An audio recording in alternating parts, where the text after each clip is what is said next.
Mash খাওয়াতে অনেক ঝামেলা, ছোলা খাওয়াতে অনেক ঝামেলা, একটা একটা করে অনেকক্ষণ ধরে খাওয়াতে হয়। এটা একবার বানিয়ে নিলে ছোলা, এটা ছাতু দিয়েছি, ছাতু আর মুড়ি, হজমও ভালো হবে, অসুবিধা হবে না। চলো বন্ধুরা, আজকে বানাবো হচ্ছে পায়রার হ্যান্ড ফিটিং খাবার। পায়রার হ্যান্ড ফিটিং খাবারটা কী দিয়ে বানাবো সেটাই তোমাদেরকে দেখাবো।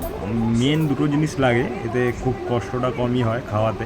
ছোলা খাওয়াতে অনেক সময় লাগে, ছোলা ভেজাও, একদিন ভুলে গেলে পরের দিন খাওয়ানো হয় না। তারপরে হচ্ছে ওটাকে আবার খোসা ছাড়িয়ে তারপরে খাওয়াতে হয়। ম্যাশেও সেম, ম্যাশ ভিজিয়ে রাখো, ম্যাশ পুরো খাবারটা যায় না ওর মধ্যে।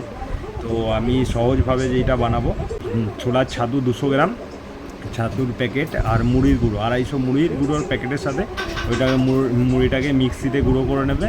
মিক্সিতে গুঁড়ো করে নিয়ে ওর মধ্যে তোমার হচ্ছে 200 গ্রাম ছোলার ছাতু মিশিয়ে দেবে। মিশিয়ে ওটা খুব সহজ হয়, একটু উষ্ণ গরম জল করবে, যখন খাওয়াবে সেই সময় একটু উষ্ণ গরম জল করে নেবে। উষ্ণ গরম জল করে ওর মধ্যে একটা পায়রার জন্য অল্প যেমন পরিমাণটা তোমাদেরকে দেখিয়ে দেবো। তো কীভাবে তোমরা খাওয়াবে, উষ্ণ গরম জলের মধ্যে ওই ছাতুটা মেলাবে, মিলিয়ে ওর মধ্যে একদিন কার্বোজাইম, তারপরের দিন ভিমরাল বা তোমরা যেই ভিটামিনটা ইউজ করো ওই ভিটামিনটা, তারপরের দিন ক্যালসিয়াম, এরকমভাবে প্রত্যেক দিন চেঞ্জ করে করে ওদেরকে খাওয়াবে। একদিন লিভার, তাহলে বাচ্চাটা খুব ভালো হবে।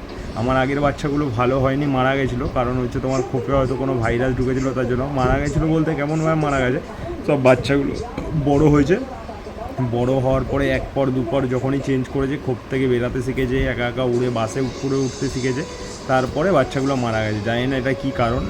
আর অনেক দিন পরে আমি আবার বাচ্চা তুলছি, দেখা যাক এই বাচ্চাগুলো কেমন হয়। চলো তোমাদেরকে দেখাই যে কীভাবে আমি কী করছি, চলো তোমরা দেখে নেবে। বন্ধুরা, এই হচ্ছে ছাতু আর মুড়ির মিক্স, ঠিক আছে। এখানে 250 গ্রাম মুড়ি আর 100 গ্রাম ছাতু দেওয়া হয়েছিল, ঠিক আছে। এর মধ্যে আরও 100 গ্রাম ছাতু দেবো, এই যে ছাতু, এই ছাতুটা আরও 100 গ্রাম দেবো, দিয়ে এই দুটো মেশাবো, মিশিয়ে তারপরে বাচ্চা পায়রাগুলোকে খাওয়াবো। আপাতত আমার কাছে একটাই বাচ্চা আছে, আর বাকি ডিম ফুটবে, তার জন্য আমি আগে থেকে খাবারটা বানিয়ে রাখছি, যাতে ওদের হ্যান্ড ফিটিং করলে খুব ভালো তাড়াতাড়ি গ্রোথ হয়। ছাতু এর মধ্যে ঢেলে দিলাম।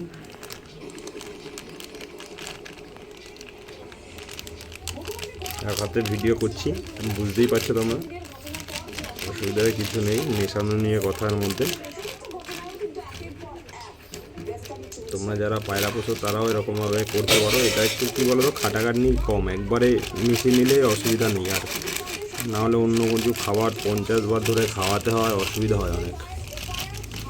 সিরিঞ্জি একটু উষ্ণ গরম জল করবে, করে একদিন হজম, একদিন লিভার, একদিন ক্যালসিয়াম, এরকমভাবে মিশিয়ে তোমরা খাওয়াতে পারো বাচ্চাদের গ্রোথ খুব ভালো হবে, অসুবিধা কিছু হবে না।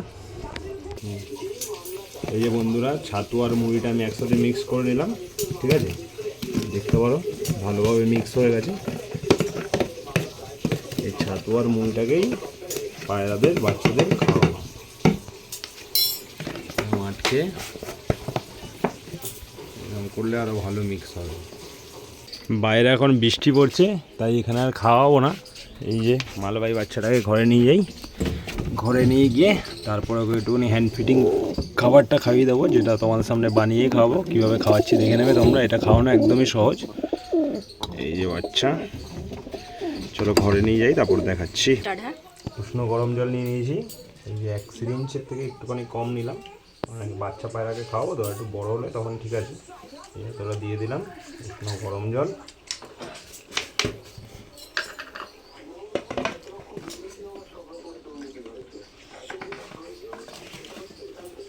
জাস্ট এতটা দেবো, যাতে খুব বেশি পাতলাও না হয় আর একদম গাঢ়ও না হয়, সিরিঞ্জিতে না ওঠে। সিরিঞ্জিতে খুব সহজেই উঠে যায় এটা।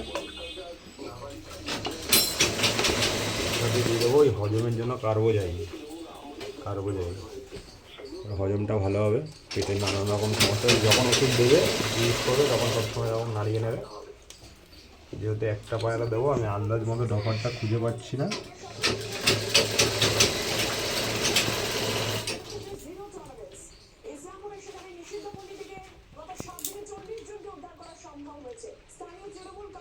জাস্ট এইটুখানি জাস্ট দেবো, যে এর মধ্যে দিয়ে দিলাম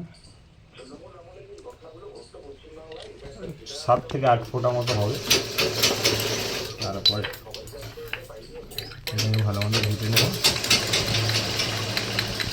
বেশি হয়ে গেছে এটা, আর একটু কম দিতে হতো, অনেক দিন পর বানালাম তো, যাই হোক দেখাচ্ছি তোমাদেরকে। দেখো যেহেতু গাঢ় হয়ে গেছে এটা, তাই আর একটু জল দিয়ে দিলাম। জলটা দিয়ে দিলাম।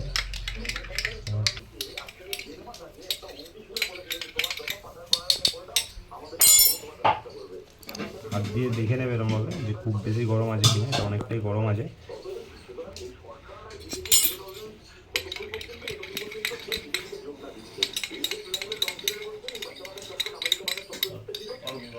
ঠিক আছে, এই এতটা খাবার।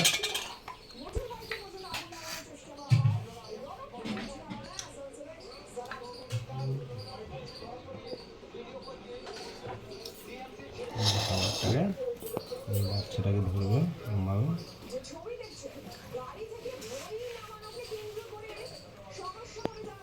আর একটু খাবার দেওয়া যাবে।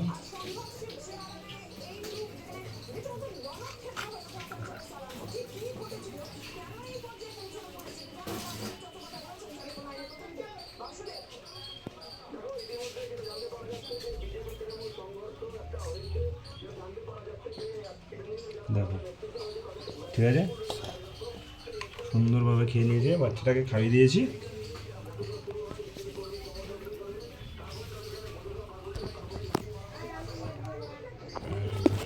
দেখো একদম কিন্তু এখন ওর পেটে জায়গা আছে, যে একদম ওভারলোড হয়ে গেছে সেটাও না, এখনও ঠিক আছে, কোনো অসুবিধা হবে না এতে। এর মধ্যে কার্বোজাইম যেহেতু দিয়ে দিয়েছি, আর একদম গাঢ় করিনি, পাতলা করেছি। এটা দেখলে তো কতটাই সহজ হয় খাওয়াতে, একদম অসুবিধা হবে না। চলো বন্ধুরা, তোমাদেরকে দেখিয়ে দিলাম কীভাবে হ্যান্ড পিটিং খাবারটা খাইয়ে দেবে। ম্যাশ খাওয়াতে অনেক ঝামেলা, ছোলা খাওয়াতে অনেক ঝামেলা, একটা একটা করে অনেকক্ষণ ধরে খাওয়াতে হয়। এটা একবার বানিয়ে নিলে ছোলা, এটা ছাতু দিয়েছি, ছাতু আর মুড়ি, হজমও ভালো হবে, অসুবিধা হবে না। চলো বন্ধুরা, তাহলে পরে আবার দেখা হবে।